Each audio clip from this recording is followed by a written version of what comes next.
Ce matin, nous procédons encore au repiquage de nos variétés de plantes fourragères.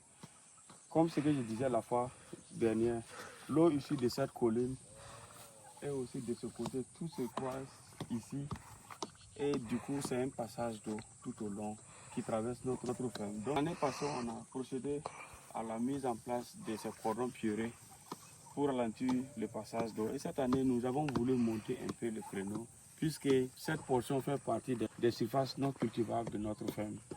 L'année surpassée, on a essayé de cultiver du maïs ici, ça n'a pas donné. Donc du coup, nous pensons qu'en faisant le repiquage de nos variétés de plantes fourragères ici, même jusqu'au niveau du passage d'eau, nous allons surtout ici maximiser nos boutures ici. Nous allons les mettre vraiment très proches pour ralentir la pression de l'eau, ce qui va permettre de créer une couverture végétale pour protéger la terre.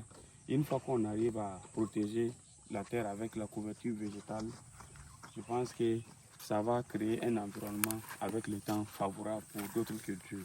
J'ai vu ce système en Inde et aussi aux États-Unis, l'utilisation des variétés de plantes fourragères sur les surfaces non cultivables de nos fermes ou les surfaces non exploitables. On a ces coins dans notre ferme où tout ce qui pousse, ce sont ces variétés d'herbes qui ne sont pas réellement bénéfiques pour nos animaux.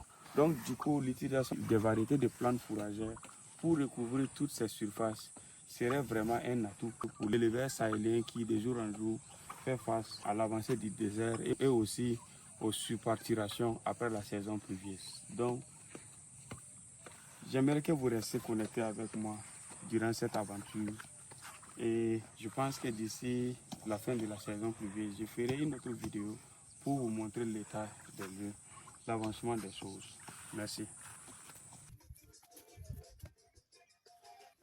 D'ailleurs,